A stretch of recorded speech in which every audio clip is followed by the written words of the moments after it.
Welcome to the Velvet Room. This place exists between dream and reality, mind and matter. Please keep your arms and legs inside of the elevator as we shoot up towards the moon. Welcome back to my channel. Ask and you shall receive. Persona 3 won in the little community tab poll that I posted, which honestly really tracks. Based on my YouTube analytics that tell me what you guys like, it's really consistent that you guys picked a Persona video because that's what you're watching, according to our Lord and Savior, the algorithm. The timing of this video is also great because they just announced Persona 3 Reload, which is the remake that people have been begging for forever. I initially was not pleased about this news because I didn't think Persona 3 needed a remake, and now I am kind of in the middle. I have mixed feelings, but we'll get to those. This video is going to be time-stamped in terms of general structure because I want people to watch, but like a lot of people who got into the franchise with Persona 5 might not know what happens in Persona 3, and I feel like keeping the mystery alive for them would be quite fun. So I'm going to talk about like general gameplay, general thoughts and feelings first, spoiler free, and then I'm going to get into the plot, which will contain spoilers. I'm not going to talk about it at length, but it is going to be enough to know what's going on in the game. Then I'm going to talk about how I actually feel about the remake, what my hopes are, what I want for it. Also, I haven't made a video in a minute, and the channel has kind of blown up. Not that crazy. Like, I'm still not monetized, so you can rest your pretty heads knowing that I'm still doing this for free. But last time I made a video, we weren't even at 200 subscribers. Now we've surpassed 450. So thank you everyone very much. The support was overwhelming. Thank you for having me. But also, if you're part of the 80% of people who watch my videos who aren't subscribed, could you please? It was just my birthday, so it would be a really nice present to me. That's my emotional manipulation of the day. Onto the game. In my opinion, in terms of modern Persona, I guess this is not really a hot take now that I'm saying it out loud, but I do think Persona 3 is the best in terms of story. I definitely think Persona 3 does a really good job of making sure that the characters serve as the impetus for why the plot keeps moving. Persona 4 is still good for that, but Persona 5, I feel like once each character's respective segment wraps, the game doesn't give them a lot to do. But Persona 3 is really good at having game-spanning narrative arcs. I think that's my favorite thing about it, is that the story keeps you really gripped. And I think the biggest thing holding it back was the technology of the time. There's a lot of iterations of Persona 3. The original P3 came out in 2007. These are all Western release dates, so I don't want to hear anybody be like, but in Japan! If you want to know, just subtract a year, and you're probably in the right ballpark. So original Persona 3, 2007. The next year they released Persona 3 FES. FES is short for festival, and it just made some overall improvements to the game. Like, it's the Pokemon Platinum to Pokemon Diamond and Pearl. I've played FES. I didn't beat it, which was insane because I got like 60 to 70 hours into the experience, and so I didn't have that much more to go. But that was like 10 years ago. I don't remember why I stopped.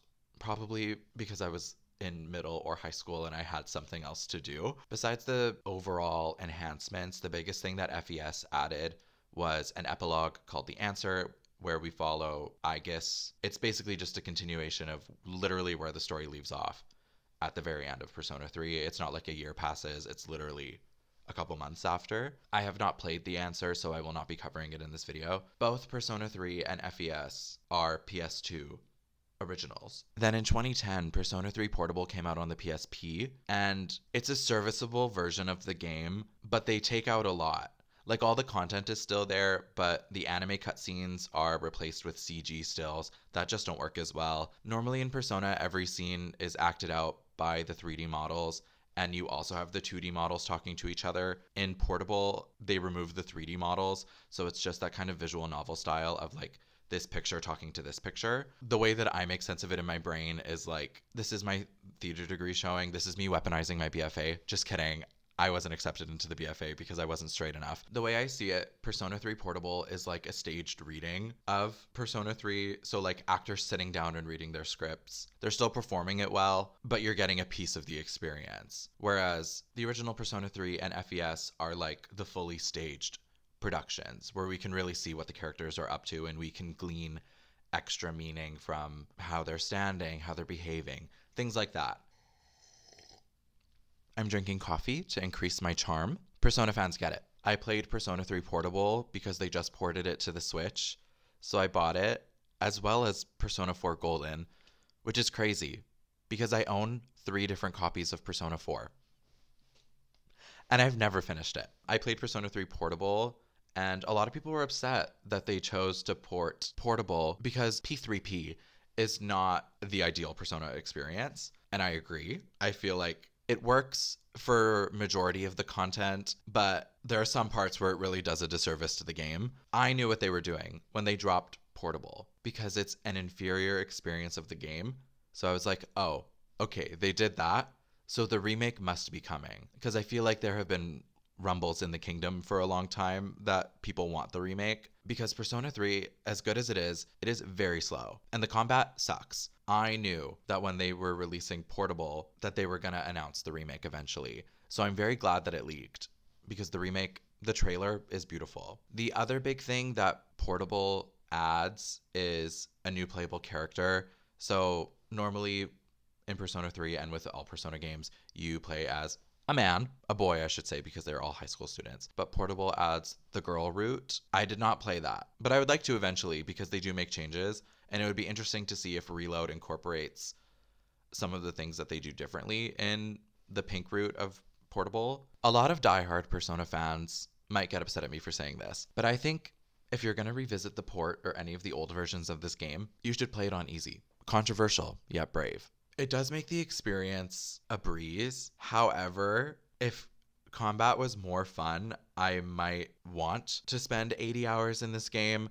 But as a functioning adult who works full time, I didn't have it in me to give that amount of time to a game that is so slow. I just couldn't do it. So I played it on easy and I beat the game in 45 hours. And that is the ideal experience. Because you spend the brunt of your time dungeon crawling and fighting, which is good. Like the combat is good, but it's just so slow. So if that process was expedited, this game wouldn't be an 80-hour game. It's 80 hours, not because it's 80 hours of content, it's 80 hours because of technical limitations. If the combat ran the way it does in P5, this would be a 45 to 50-hour game. This next section I have titled Pros and Cons because I have mixed feelings about all of these points. A lot of the social links are cool. I'll talk about each of them in depth a little bit later, but all of them tackle some sort of self-discovery. A lot of them have to do with themes of death. Persona 3 is really edgy, so that's the main theme, is how death signifies a beginning because it's rebirth. That's Persona 3. In Persona 4 and 5, all of your main cast members are available as social links. Social links are the main social element of the game. You basically just choose to spend time with people and you rank up if you spend a lot of time with them. Very dating sim like. In Persona 4 and 5, you have social links with all the main cast members. In Persona 3, you only have it for 4 of them, and it's because they're girls, and the game intends for them to be dateable, not necessarily to flesh them out as characters. I think on the one hand, the fact that every social link is a new side character who isn't really integrated into the main story works to give Makoto, I'm calling him Makoto in this video because that's one of his canon names and that's the one that I chose. I'm going to flip back and forth between the protagonist and Makoto just so we're clear. I think it serves to give him a rich inner life because he has his own network of friends outside of what the main cast is doing, because the main cast really starts off as colleagues. Like, they're not that close. I think a lot of the social links are good enough to where maybe we don't need social links for the main cast, but I do think it would be nice. Like, I think it would be the right decision because I think you could just build up those friendships a little bit more and they might feel a little bit more authentic, knowing that our supposed best friend, Junpei, we can actually spend time with him. Because as it stands right now, we can choose to spend time with a lot of other people, but not him. You can go to the movies with him once. That's one of the pros in playing as the girl protagonist in Portable, is each of the boys now have a social link and they retain the social links with the girls too. So the full party has them. I haven't seen them because I haven't played Portable, but they exist. I touched on this a little earlier. I do think the visual novel style is really effective for Persona. I think it really works for a lot of segments in this game. However, the more action-heavy segments, it really doesn't work. There's a few times where characters get shot, and I think having that in full 3D would be more impactful. The entirety of the P3P port for Switch and for PC to all the new consoles, the whole game has been visually enhanced with AI upscaling. And for the most part, it is very, very ugly. And I just can't believe that they put this to print. It makes sense when you think of this as a game originally for a console that's like a step up from a cell phone. I was like shocked. I laughed out loud because this looks like an MS Paint drawing. Onto the plot. This is the spoiler part of the video. Tread with caution if you care. Persona 3 follows a group of mostly high school children who are experiencing a strange phenomena at midnight called the dark hour, which is an hour that exists outside of the normal clock, but most people don't know about it because they turn into coffins while these kids fight monsters. Again, it's edgy. A supernatural thing happens at midnight and the kids have to go do it, and the people turn into coffins for some odd reason. It's because death. Death is the theme, in case you didn't get it. The opening cutscene shows Yukari in a fake out unaliving attempt because she has a gun. It looks like a gun. To tie it back, the reason why these children are so important and why they can stay awake during the dark hour is because they can summon personas, which is like a JoJo stan. Personas are supposed to be a manifestation of one's inner self, and they grant you lots of power. Like if your inner self could shoot lightning, that's a persona. Anyways, the reason why Yukari has a gun to her head is because in this iteration of Persona, one has to simulate death and overcome the fear of death in order to summon the power. It's very mentally taxing on the children. And the reason why it matters that these kids have this power is because at midnight, where the school normally is, a huge tower called Tartarus erupts, and it's where all the shadows are coming from. The shadows are the main monsters. There's also a sort of depression going around called apathy syndrome, where people just become waking zombies who are totally unmotivated, and this has direct ties to the dark hour. So that's the supernatural ongoings of the game. Yukari is not the main character. She is a girl, so God forbid. But in terms of general structure, the player character is the central figure because the narrative bestows them with a lot of importance, but Yukari is the person moving the plot, especially for the first half of the game, I would say. Then Aegis kind of takes over that role once Yukari's arc resolves. These characters are all members of CEASE, the Specialized Extracurricular Execution Squad. Edgy, all the characters are juniors in high school unless specified. I'm gonna go over our opening cast because everyone else gets introduced kind of over time. Makoto Yuki, the main playable character. He's the silent and cool protagonist who is effortlessly good at everything.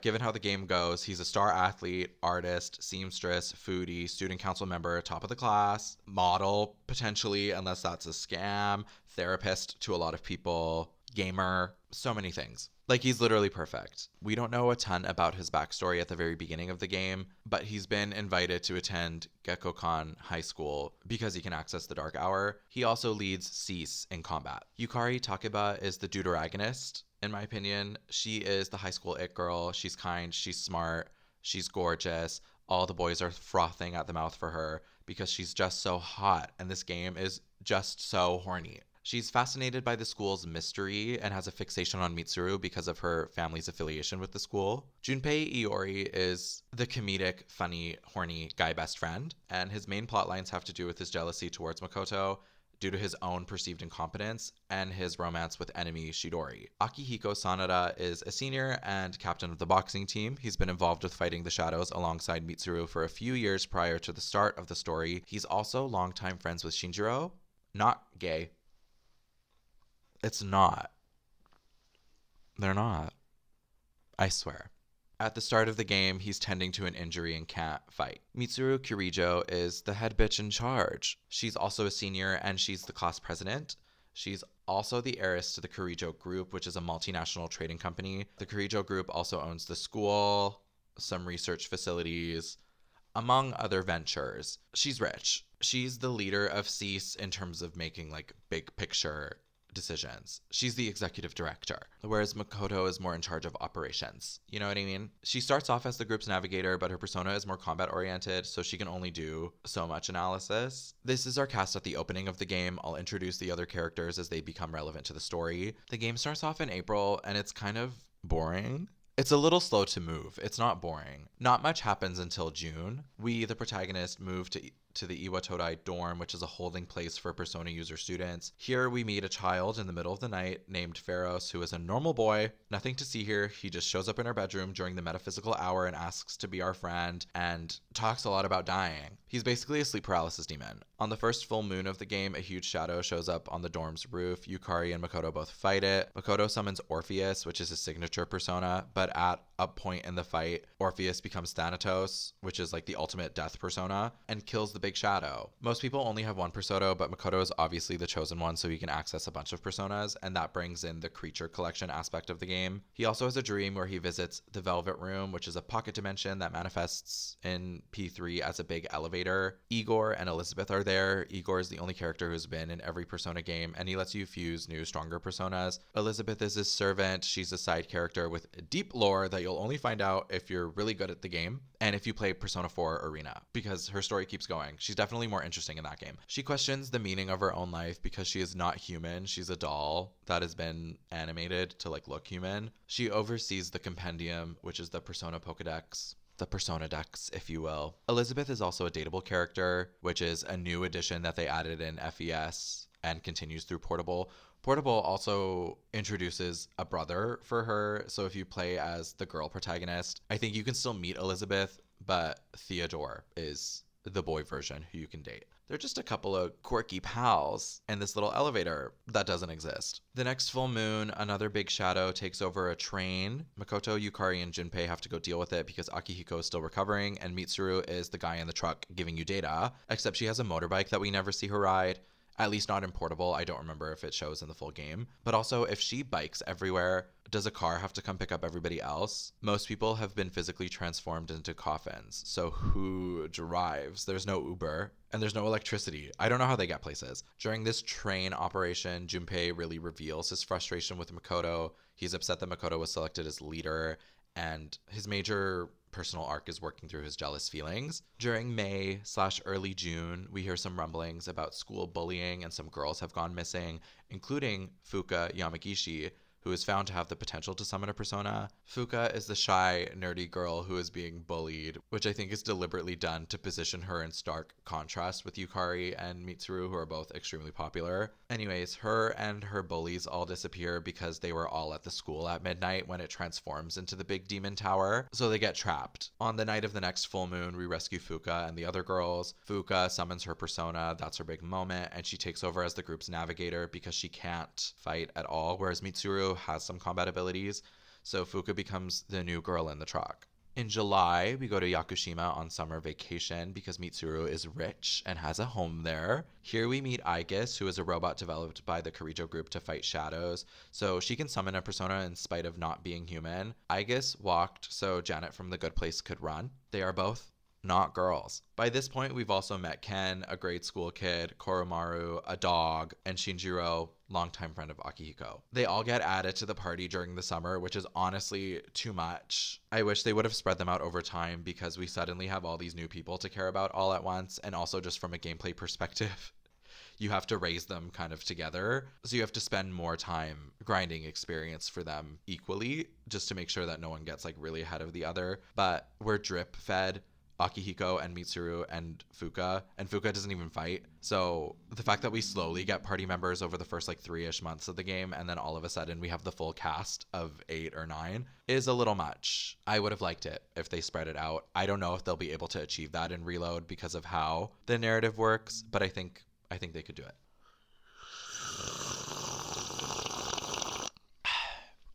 I took a break to go refill my coffee because I need to drink coffee to increase my charm, and if I don't increase my charm, how am I ever going to date Yukari? Oh.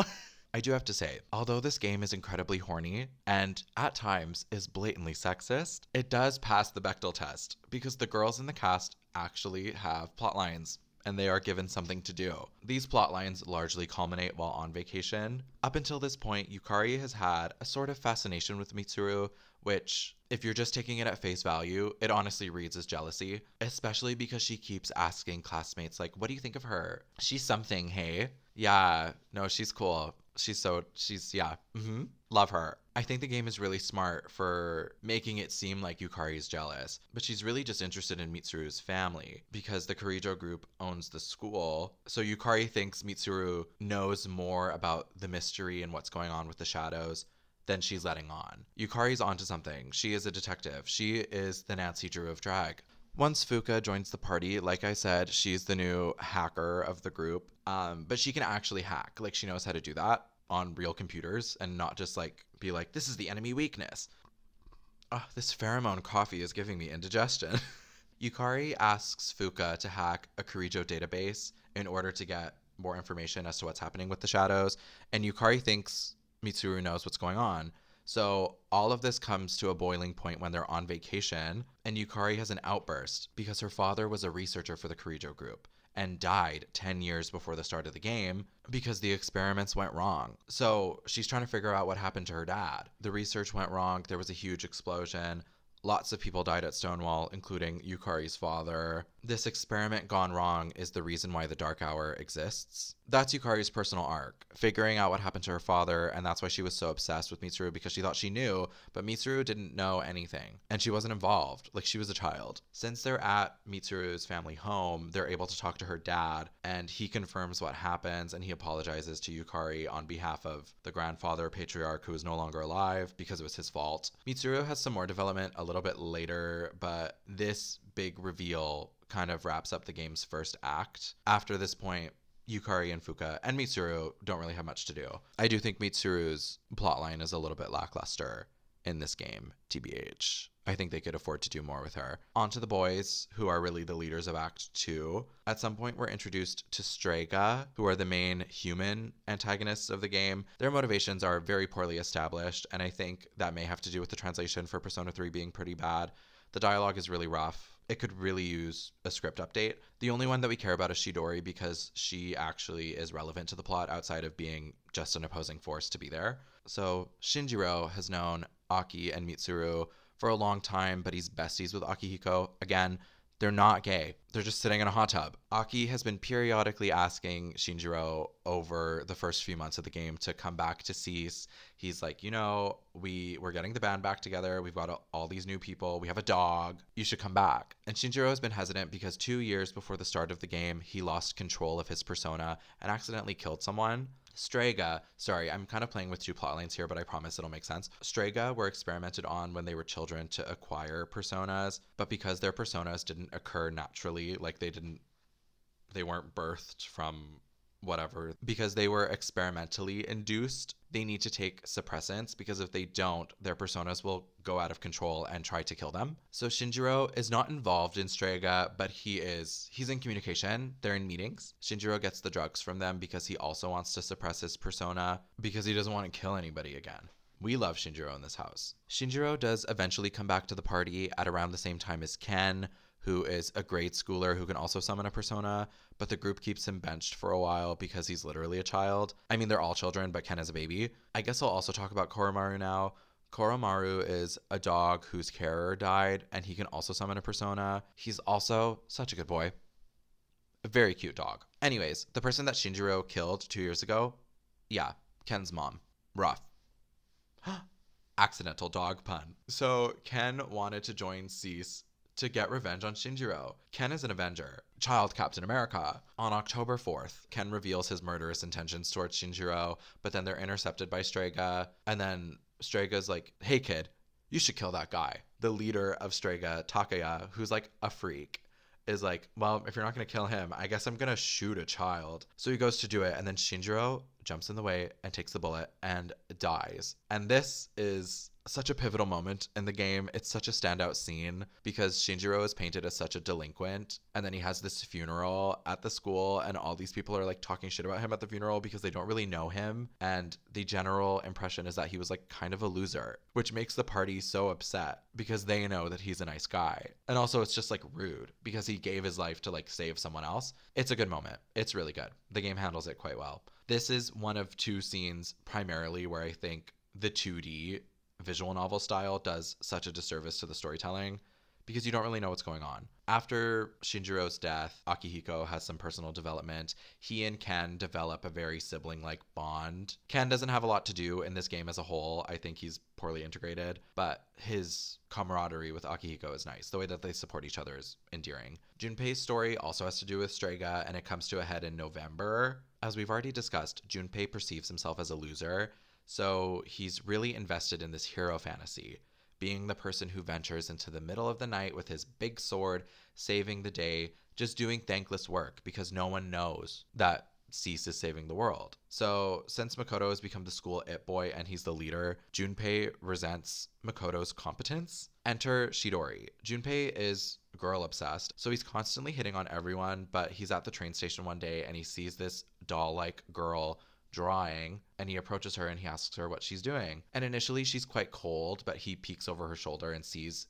that she's very talented and compliments her art. And then he just leaves her alone when she continues to give him the cold shoulder. But she found his compliment really endearing, and they develop a kind of romance over time. Shidori has an accessory of a spike going through her head, and she's also drawing with her own blood.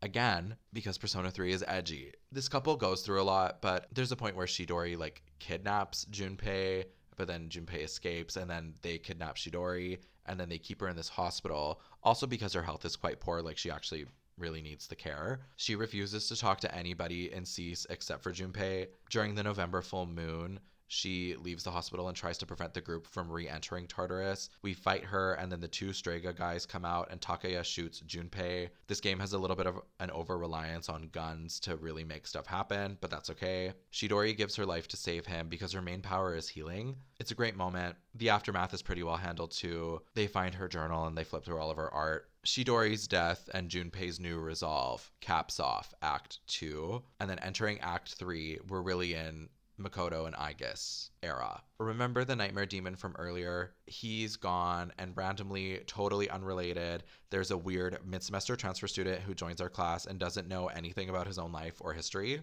Ryoji is so poorly integrated that I don't really want to get into him. He's the avatar of death. Aigis fought him a long time before the story starts, and she sealed him within the protagonist for reasons, which is also why the protagonist could use Thanatos at the beginning, because Ryoji is Thanatos and also is Nyx, the goddess of night and also death, and she's the harbinger of the end. She will bring about the end of days. I think Pharos is really intelligently designed because Pharos looks like a younger version of the protagonist, but the blue eyes have a supernatural element, and the fact that he's wearing black and white stripes implies that he is imprisoned because Pharos was imprisoned within the protagonist. But I wish some of these design elements were carried forward into Ryoji. Ryoji should have blue hair. I'm okay with the other stuff, but blue hair and a striped shirt? Bare minimum. I think this design doesn't make sense. Basically, we've been killing all of these big bad shadows on the full moons, and killing them all, we thought initially would make the dark hour go away, but it actually made things a lot worse because they didn't disappear. They just reformed. So every time we killed one, Pharos would be like, I remember a little bit more about my life. And by the time we kill all 12, he's like, I have to leave now because I know who I am. And who he is Ryoji, who is Nyx. The transitive element is a little confusing, but it makes sense. Kind of. Ryoji is only in the game for a month, and that's why I think he's a flop. So hopefully in Reloaded, they will give him Reload. Sorry, canceled. Sorry, unsubscribe. Hopefully in Reload, they give him his flowers because I think he's a more interesting character. There are 4 Persona 3 movies of varying quality. I've heard in the 3rd film, they really focus on Ryoji and Makoto, and a lot of people do not like this film. But I guess if you're looking for supplementary content for this pairing, you should go watch that. I think they should have a more entwined relationship, but Ryoji is besties with Junpei, so we don't see him at all because Junpei is off mourning about Shidori and is taking a little time away. At a certain point, it's decided on New Year's Day, which is another full moon because the game is so smart, the group either has to kill Ryoji, meaning that they would forget everything about the Dark Hour, everything that they did, they would forget about their friendships, but they would be able to live in ignorance until the end of days and just have a little bit of fun before they die. Or they let Ryoji live long enough to where he becomes a goddess and also brings about the end of days. So both options lead to the same outcome. But obviously, you have to fight against the imminent brink of death. Otherwise, what the fuck are we doing? January is the last month. It's all spent on the lead up to the game's climax. Aegis really begins to step forward because she's starting to actualize a personality in spite of being a robot. She cries, which is a huge moment because that's not something one would think she could do. We fight Nyx. We win, obviously. All is well, except the protagonist gives his life in a very Jesus-esque metaphor in order to save the world. Anyways, that's what happens at the end. That's the big spoiler, is that the protagonist dies at the end. Okay, I don't know what this note means, but it's very funny, so I am going to share it with you. A great philosopher once said, "Life's what you make it, so let's make it rock." Igor, like, I don't know why I attributed this to him because it's not what he says. I think he says something very inspirational at the end of the game about the will to live and the tenacity to keep going. But I think that's how my brain filtered that messaging. That's my sharing moment. Please subscribe for more scalding takes and riveting analysis. I want to talk a little bit about the social links. There are some social links that progress naturally along with the story. All of those ones are good. The social links are all assigned to specific major arcana from tarot decks. Pharos represents death. Once you wrap Pharos' storyline, death is at a rank 10, which is the max social link. I think it would be very interesting if instead Pharos maxes out at like 6 or 7, and then we spend the rest of that social link with Ryoji. I know Ryoji's thing is supposed to be a secret, but it's a remake, so I think they could just do whatever the fuck they want. But I think we need to spend time with Ryoji, so that would be my solution. The romantic social links all need to go, or they could use serious retooling, because I like the characters, but I'm just like, I don't care, because the focus is so much on dating them. And in later Persona games, they do offer platonic options with everyone that you can date, so you're not forced into doing it. But Persona 3 literally at the end of each interaction will say like what the girl thinks of you, and there's no option to not engage romantically with these characters, which I do not love. So I didn't finish any of these social links because I was just like, I'm tired. I kind of touched on this earlier. In each Persona game, there are social stats, which are stats that impact your day-to-day and what choices you can make, but largely they act as kind of gates that you need to clear in order to talk to certain social link characters. In Persona 3, you have 3: academics, charm, and courage, and you need to max out one of each of those stats just to talk to Yukari, Mitsuru, or Fuka, your friends, your literal friends. It's quite challenging to max out each stat in one run of the game. Actually, it's not the worst maxing them out, but you will probably max them out so late that you won't be able to pursue the social links with each of these characters. And they're not that interesting either. So it's not even worth it, in my opinion. I hope they just add platonic options because I really didn't enjoy that aspect of the game. The only girl who I wanted to date is Aegis, which is funny because she's not a girl. Her social link works really well. You don't get it until January, and it's all about her learning to understand feelings, especially feelings of loss. It's beautiful. Her social link is great. Most of the boys' social links are tied to clubs, which I think is great for side stories because they're constantly working towards something and there's always an action affiliated with it, except for Kenji, Nozomi, and Bebe. Kenji's a delusional incel. Bebe is like the precursor to an Ollie London, and Nozomi's plotline is all right if you're willing to sit through some really uncomfortable interactions before getting to what's actually going on with him. And that doesn't make itself clear until the last 2 conversations. Otherwise, it's just like, let's laugh at him because he's fat and has some problematic eating practices. I don't love those ones, and I'm not arguing for their exclusion. I just don't like them. Kazushi is an athlete trying to overcome his knee injury in order to keep a promise he made, but in the end, he's just hurting himself more. Hidetoshi is on the disciplinary committee, but how far will he go to find someone who smoked a cigarette in the bathroom? Keisuke can't decide between art or becoming a doctor, very music or basketball. He is the Troy Bolton of Gekkoukan High. I really love these ones. Kazushi needs a brain, Hidetoshi needs a heart, and Keisuke needs the nerve. Mutatsu is a sad, old, alcoholic monk who wants to reconcile with his family and just can't. And Akinari has a terminal illness and struggles in finding meaning in life. These two social links are actually bangers, and I wasn't expecting them to hit as hard as they do, but like Mutatsu's rank 10 genuinely made me feel emotions. And Akinari's post-game conversation was brutal. I cannot recommend them enough. President Tanaka, more like Predator Tanaka, he's weirdly into Makoto, and something just isn't right. It's just wrong. Because you're basically dating this older man, and he's always like, you know, you're really attractive and I would give you money, but I don't have it right now, but I could give you such a cool modeling opportunity. And I've done it with like lots of guys before. Tanaka is a DL man who would murder you if provoked. He has that energy. Maya is the online alias of someone you meet in an MMO, and I won't reveal who the character is because I do think it's kind of funny. And I think the moment would have been wild and well done if there wasn't also a predatory lean in this interaction where an adult character was into the protagonist. In real life, it makes more sense online when ages are not being revealed. The other social links are boring to me, so I'm not going to say anything about them. On to the last chapter. Initially titled Why I Don't Want a Remake, but I've convinced myself out of that opinion. Initially, a Persona 3 remake wasn't that appealing to me because this game reeks of like mid 2000s energy, and it is so sexist and so girl obsessed. Like, it's exhausting at some points, honestly.